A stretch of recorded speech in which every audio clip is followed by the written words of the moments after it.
Brutal Lampião, despida do mito, cangaceiro estava mais para narcotraficante do Rio que para Robin Hood. Eles faziam do assassinato um ritual macabro. O longo punhal, de até 80 centímetros de comprimento, era enfiado com um golpe certeiro na base da clavícula, a popular saboneteira, da vítima. A lâmina pontiaguda cortava a carne, seccionava artérias, perfurava o pulmão, trespassava o coração e, ao ser retirada, produzia um esguicho espetaculoso de sangue. Era um policial ou um delator a menos na caatinga, e um morto a mais na contabilidade do cangaço. Quando não matavam, faziam questão de ferir, de mutilar, de deixar cicatrizes visíveis, para que as marcas da violência servissem de exemplo. Desenhavam a faca feridas profundas em forma de cruz na testa de homens, desfiguravam o rosto de mulheres com ferro quente de marcar o gado. Quase 85 anos após a morte do principal líder do cangaço, Virgulino Ferreira da Silva, o Lampião, a aura de heroísmo que durante algum tempo tentou se atribuir aos cangaceiros cede terreno para uma interpretação menos idealizada do fenômeno. Uma série de livros, teses e dissertações acadêmicas lançados nos últimos anos defende que não faz sentido cultuar o mito de um lampião idealista, um revolucionário primitivo, insurgente contra a opressão do latifúndio e a injustiça do sertão nordestino. Virgulino não seria um justiceiro romântico, um Robin Hood da Caatinga, mas um criminoso cruel e sanguinário, aliado de coronéis e grandes proprietários de terra. Historiadores, antropólogos e cientistas sociais contemporâneos chegam à conclusão nada confortável para a memória do cangaço. No Brasil rural da primeira metade do século XX, a ação de bandos como o de Lampião desempenhou um papel equivalente ao dos traficantes de drogas que hoje sequestram, matam e corrompem nas grandes metrópoles do país. Guardadas as devidas proporções, o cangaço foi algo como o PCC dos anos 1930. Cangaceiros e traficantes.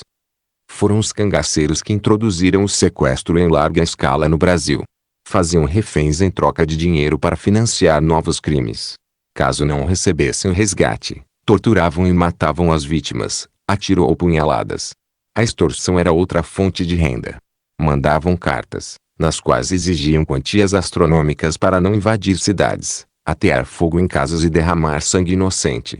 Ofereciam salvo-condutos, com os quais garantiam proteção a quem lhes desse abrigo e cobertura, os chamados coiteiros.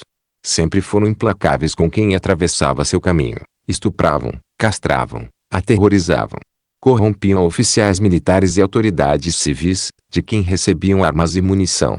Um arsenal bélico sempre mais moderno e com maior poder de fogo que aquele utilizado pelas tropas que os combatiam. A violência é mais perversa e explícita onde está o maior contingente de população pobre e excluída. Antes o banditismo se dava no campo, hoje o crime organizado é mais evidente na periferia dos centros urbanos, afirma a antropóloga Lugar de Oliveira Cavalcante e Barros, professora da Universidade do Estado do Rio de Janeiro e autora do livro A Derradeira Gesta, Lampião e Nazarenos Guerreando no Sertão. A professora aponta as semelhanças entre os métodos dos cangaceiros e dos traficantes. A maioria dos moradores das favelas de hoje não é composta por marginais. No sertão, os cangaceiros também eram minoria.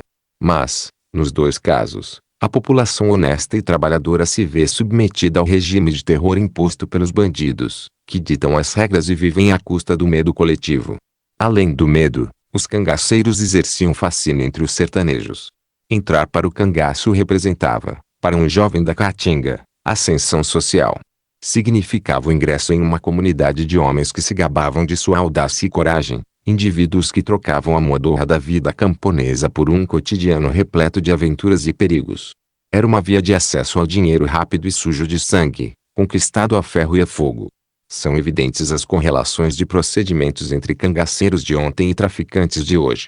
A rigor, são velhos professores e modernos discípulos, afirma o pesquisador do tema Melquiades Pinto Paiva, autor de Ecologia do Cangaço e membro do Instituto Histórico e Geográfico Brasileiro. Homem e lenda. Virgulino Ferreira da Silva reinou na Caatinga entre 1920 e 1938. A origem do cangaço, porém, perde-se no tempo. Muito antes dele, desde o século XVIII, já existiam bandos armados agindo no sertão, particularmente na área onde vingou o ciclo do gado no Nordeste, território onde campeava a violência, a lei dos coronéis, a miséria seca. A palavra cangaço, segundo a maioria dos autores, derivou de canga, peça de madeira colocada sobre o pescoço dos bois de carga. Assim como o gado, os bandoleiros carregavam os pertences nos ombros. Um dos precursores do cangaço foi o lendário José Gomes, o endiabrado cabeleira, que aterrorizou as terras pernambucanas por volta de 1775. Outro que marcou a época foi o potiguar Jesuíno Alves de Melo Calado, o Jesuíno Brilhante, 1844 a 1879, famoso por distribuir entre os pobres os alimentos que saqueava dos comboios do governo. Mas o primeiro a merecer o título de rei do cangaço, pela ousadia de suas ações, foi o pernambucano Antônio Silvino, 1875 a 1944, o Rifle de Ouro. Entre suas façanhas, arrancou os trilhos, perseguiu engenheiros e sequestrou funcionários da Great Eastern, empresa inglesa que construía ferrovias no interior da Paraíba. Bomini Euclide do Sertão. O amor de Maria Bonita e Lampião provocou uma revolução no cotidiano dos cangaceiros. Uma sertaneja amoleceu o coração de pedra do rei do cangaço. Foi Maria Gomes de Oliveira, a Maria Dé, também conhecida como Maria Bonita. Separada do antigo marido, o sapateiro José Miguel da Silva, o Zé de Neném, foi a primeira mulher a entrar no cangaço. Antes dela, outros bandoleiros chegaram a ter mulher e filhos, mas nenhuma esposa até então havia ousado seguir o companheiro na vida errante no meio da caatinga. O primeiro encontro entre os dois foi em 1929, em Malhada de Caiçara, na casa dos pais de Maria, então com 17 anos e sobrinha de um coiteiro de Virgulino. No ano seguinte, a moça largou a família e aderiu ao cangaço, para viver ao lado do homem amado. Quando soube da notícia, o velho mestre de Lampião, Sr. Pereira, estranhou. Ele nunca permitira a presença de mulheres no bando. Imaginava que elas só trariam a discórdia e o ciúme entre seus cabras. Mas, depois da chegada de Maria Dé, em 1930, muitos outros cangaceiros seguiram o exemplo do chefe. Mulher cangaceira não cozinhava, não lavava roupa e, como ninguém no cangaço possuía casa, também não tinha outras obrigações domésticas. No acampamento, cozinhar e levar era tarefa reservada aos homens. Elas também só faziam amor, não faziam a guerra, à exceção de Sila, mulher do cangaceiro Zé Sereno, não participavam dos combates, e com Maria Bonita não foi diferente. O papel que lhes cabia era o de fazer companhia a seus homens. Os filhos que iam nascendo eram entregues para ser criados por coiteiros. Lampião e Maria tiveram uma filha, Expedita, nascida em 1932. 2 anos antes, aquele que seria o primogênito do casal nascera morto, em 1930. Entre os casais, a infidelidade era punida dentro da noção de honra da caatinga. O cangaceiro Zé Baiano matou a mulher, Lídia, a golpes de cacete, quando descobriu que ela o traíra com o colega Bem-te-vi. Outro companheiro de bando, Moita Brava, pegou a companheira Lilia em amores com o cabra-pó corante. Assassinou-a com 6 tiros a queima-roupa. A chegada das mulheres coincidiu com o período de decadência do cangaço. Desde que passou a ter Maria Bonita a seu lado, Lampião alterou a vida de eterno nômade por momentos cada vez mais alongados de repouso, especialmente em Sergipe. A influência de Maria Dé sobre o cangaceiro era visível. Lampião mostrava-se bem mudado. Sua agressividade se diluía nos braços de Maria Dé, afirma o pesquisador pernambucano de Melo. Foi em um desses momentos de pausa e idílio no sertão sergipano que o rei do cangaço acabou sendo surpreendido e morto, na Grota do Angico, em 1938, depois da batalha contra as tropas do tenente José Bezerra. Conta-se que, quando lhe deceparam a cabeça, a mais célebre de todas as cangaceiras estava ferida, mas ainda viva. Lampião sempre afirmou que entrou na vida de bandido para vingar o assassinato do pai. José Ferreira, condutor de animais de carga e pequeno fazendeiro em Serra Talhada, foi morto em 1920 pelo sargento de polícia José Lucena, após uma série de hostilidades entre a família Ferreira e o vizinho José Saturnino. No sertão daquele tempo, a vingança e a honra ofendida caminhavam lado a lado. Fazer justiça com as próprias mãos era considerado legítimo e a ausência de vingança era entendida como sintoma de frouxidão moral. Na minha terra, o cangaceiro é leal e valente jura que vai matar e mata, diz o poema Terra Bárbara, do cearense Jader de Carvalho, 1901 a 1985. No mesmo ano de 1920, Virgulino Ferreira entrou para o grupo de outro cangaceiro célebre, Sebastião Pereira e Silva, o Sr. Pereira, segundo alguns autores, quem o apelidou de Lampião.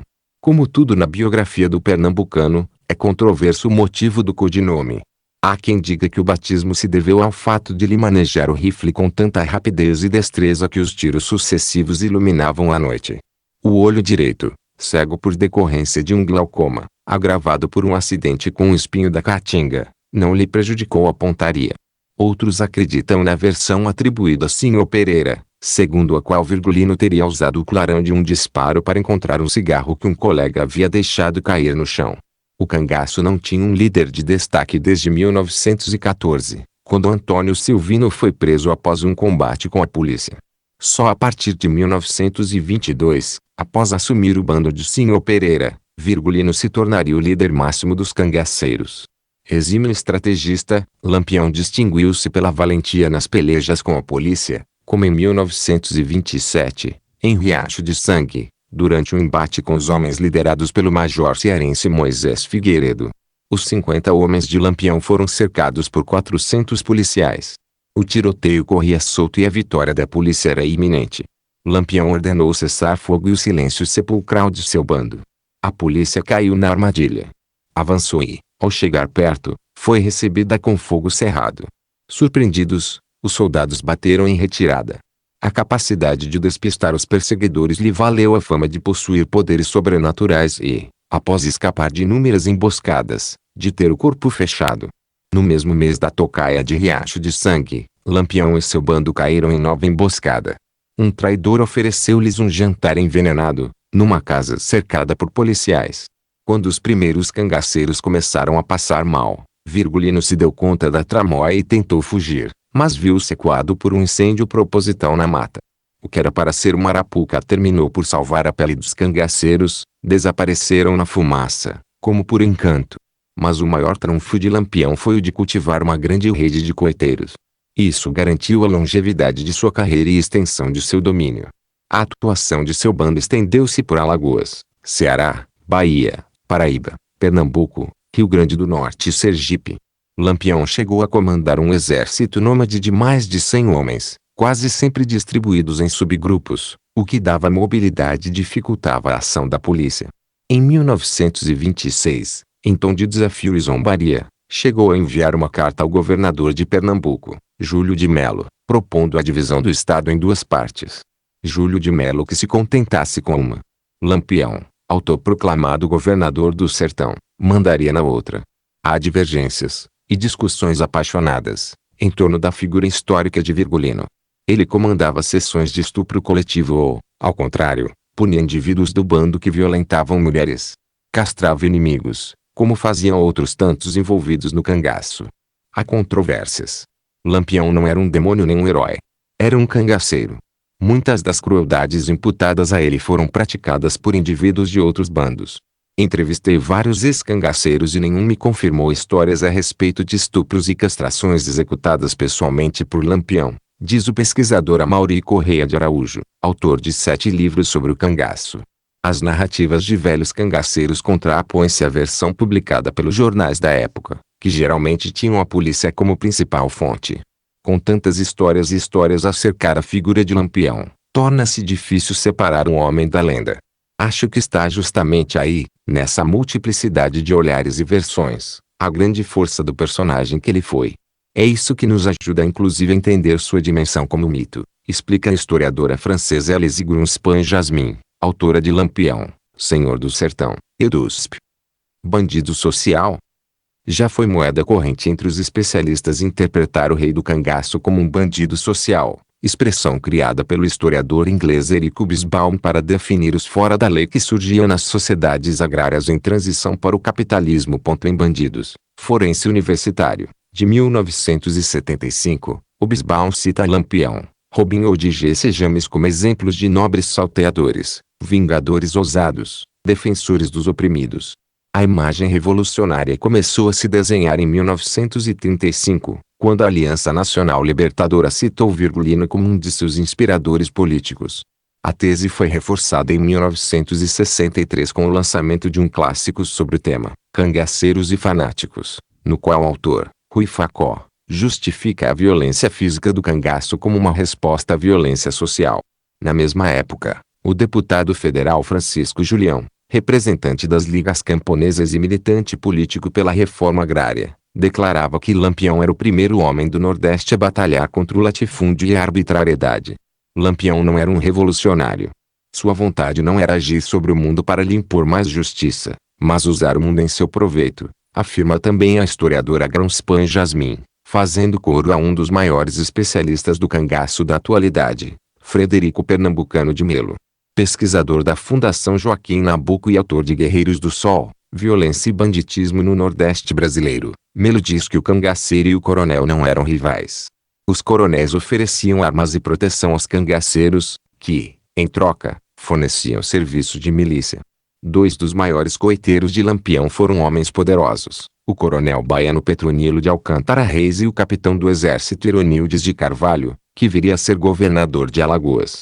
Apreço de preferência às classes conservadoras, agricultores, fazendeiros, comerciantes, disse Virgulino em uma entrevista de 1926. Marqueteiro da Caatinga. A ideia de que Lampião fosse um vingador também é contestada por Melo. Ele argumenta que, em quase 20 anos de cangaço, Lampião nunca teria se esforçado para se vingar de Lucena e Saturnino, o policial e o antigo vizinho responsáveis pelo assassinato de seu pai. De acordo com um dos homens de Virgulino, Miguel Feitosa, o Medalha, Saturnino chegara a mandar um uniforme e um corte de tecido com o objetivo de selar a paz entre eles. Um portador teria agradecido por Lampião. O mesmo Medalha dizia que o ex-soldado Pedro Barbosa da Cruz propôs matar Lucena por dinheiro. Deixe disso, essas são questões velhas, teria respondido Lampião. Segundo o autor de Guerreiros do Sol, os cangaceiros usavam o discurso de vinganças pessoais e gestos de caridade como escudos éticos para os atos de banditismo. Apesar da vida árdua, quem entrava no cangaço dificilmente conseguia, ou queria, sair dele. Havia um notório orgulho de pertencer aos bandos, revelado também na indumentária dos cangaceiros. O excesso de adereços, os enfeites nos chapéus, os bordados coloridos foram típicos dos momentos finais do cangaço. Lampião era um homem bem preocupado com sua imagem pública, o que colaborou para que permanecesse na memória nacional. O rei do cangaço também era o rei do marketing pessoal. Assim como adorava aparecer em jornais e revistas, deixando-se inclusive fotografar e até filmar, fazia de seu traje de guerreiro uma ostensiva e vaidosa marca registrada. Nisso, talvez apenas o cavaleiro medieval europeu ou o samurai oriental possa rivalizar com o nosso capitão do cangaço, escreveu o pernambucano de Melo. A antropóloga Luiz de Barros enxerga aí um outro ponto em comum com a bandidagem atual. Os traficantes também gostam de ostentar sua condição de bandidos e possuem um código visual característico, composto por capuzes e tatuagens de caveiras espalhadas pelo corpo. A violência policial é outro aspecto que aproxima o universo de Lampião do mundo do tráfico. Como ocorre hoje nas favelas dominadas pelo crime organizado, a truculência dos bandoleiros sertanejos só encontrava equivalência na brutalidade das volantes, as forças policiais cujos soldados eram apelidados pelos cangaceiros de macacos. Nos tempos áureos do cangaço, não havia grandes diferenças entre a ação de bandidos e soldados. Não raro, eles se trajavam do mesmo modo, o que chegava a provocar confusões, e uns se bandeavam para o lado dos outros. Cangaceiros como Clementino José Furtado, o Quelé, abandonaram o grupo e foram cerrar fileiras em meio às volantes. O bandido Mormaço fez um movimento contrário. Havia sido corneteiro da polícia antes de aderir a Lampião. Como é comum a história da maioria dos criminosos, uma morte trágica e violenta marcou o fim dos dias de Virgulino. Traído por um de seus coiteiros de confiança, Pedro de Cândida, que foi torturado pela polícia para denunciar o paradeiro do bando, Lampião acabou surpreendido em seu esconderijo na Grota do Angico, Sergipe, em 28 de julho de 1938. Depois de uma batalha de apenas 15 minutos contra as tropas do tenente José Bezerra, 11 cangaceiros tombaram no campo de batalha. Todos eles tiveram os corpos degolados pela polícia, inclusive Lampião e Maria Bonita. Durante mais de 30 anos, as cabeças dos dois permaneceram insepultas. Em 1969, elas ainda estavam no Museu Nina Rodrigues, na Bahia, quando foram finalmente enterradas, a pedido de familiares do casal mais mitológico, e temido, do cangaço. Artimanhas do cangaço. As estratégias e técnicas para despistar os inimigos. Embora seja inadequado referir-se aos cangaceiros como guerrilheiros, eles não tinham nenhum propósito político. É inegável que lançaram mão de táticas típicas da guerrilha. Habituados a viver na Caatinga, não eram presa fácil para a polícia, especialmente para as unidades deslocadas das cidades com a missão de combatê-los no sertão. Uma das maiores dificuldades de enfrentá-los era de que preferiam ataques rápidos e ferozes, que surpreendiam o adversário. Também não tinham qualquer cerimônia em fugir quando se viam acuados. Houve quem confundisse isso com covardia. Era estratégia cangaceira. Tropa de elite, os bandos eram sempre pequenos, de no máximo 10 a 15 homens.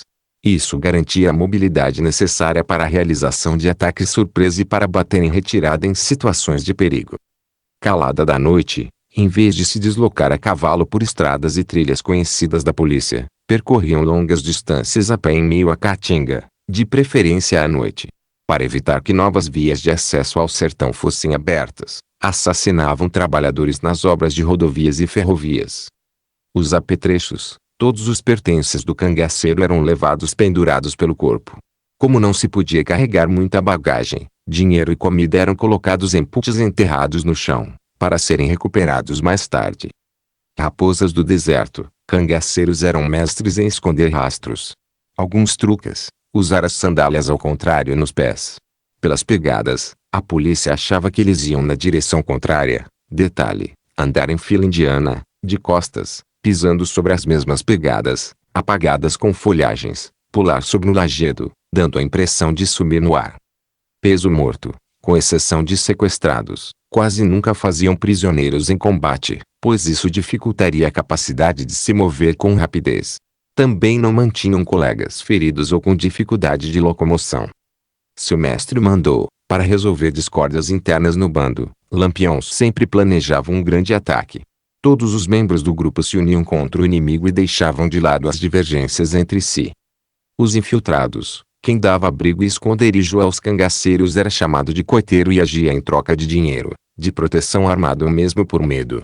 Coiteiros que traíam a confiança eram mortos para servirem de exemplo. Rota de fuga. As principais áreas de ação do cangaço eram próximas às fronteiras estaduais. Em caso de perseguição, eles podiam cruzá-las para ficar a salvo do ataque da polícia local. Fogo amigo e inimigo. Durante os combates, havia uma regra fundamental. Em caso de retirada, nunca deixar armas para o inimigo. Nas vitórias, apoderar-se do arsenal dele. A saga de Lampião na Caatinga. 1898. Virgulino Ferreira da Silva nasce em 4 de junho, na comarca de Vila Bela, atual Serra Talhada, Pernambuco. É o terceiro dos 9 filhos de José Ferreira e Maria Lopes. 1915. Começa a briga entre a família Ferreira e a do vizinho José Saturnino. 1920. José Ferreira é morto. Virgulino e 3 irmãos, Ezequiel, Levino e Antônio, entram para o cangaço. Durante um tiroteio em Piancó, PB, ele é ferido no ombro e na virilha. São as primeiras cicatrizes de uma série que colecionará na vida. 1922, Sr. Pereira abandona o cangaço e Lampião assume o lugar do chefe.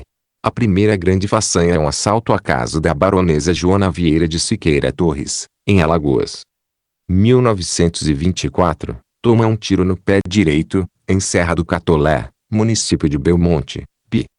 1925, fica cego do olho direito e passa a usar óculos para disfarçar o problema. 1926, visita Padre Cícero no Ceará e recebe a patente de capitão do Batalhão Patriótico, encarregado de combater a coluna Prestes. Em Itacuruba, Pi, é ferido a bala na omoplata. 1927, ataque do bando a Mossoró, RN. A cidade resiste. É uma das maiores derrotas de sua carreira. 1928, a ação da polícia de Pernambuco faz com que atravesse o Rio São Francisco e passe a agir preferencialmente na Bahia e em Sergipe. 1929, primeiro encontro com Maria Bonita, na fazenda do pai dela, em Malhada do Caiçara, Bah. 1930, Maria Bonita torna-se sua mulher e ingressa no bando. O governo da Bahia oferece uma recompensa de 50 contos de réis para quem o entregar vivo ou morto. Em Sergipe, é baleado no quadril. 1932, nasce Expedita, sua filha com Maria Bonita. 1934, Heronildes Carvalho, capitão do exército e coiteiro de Lampião, é nomeado governador de Sergipe. 1936, o libanês Benjamin Abraão, ex-secretário de Padre Cícero, convence o Irgullino a se deixar filmar no documentário Lampião. O filme é recolhido pelo Estado Novo. 1938, em 28 de julho, o bando é cercado em Angico, Si. Lampião, Maria Bonita e 9 cangaceiros são assassinados.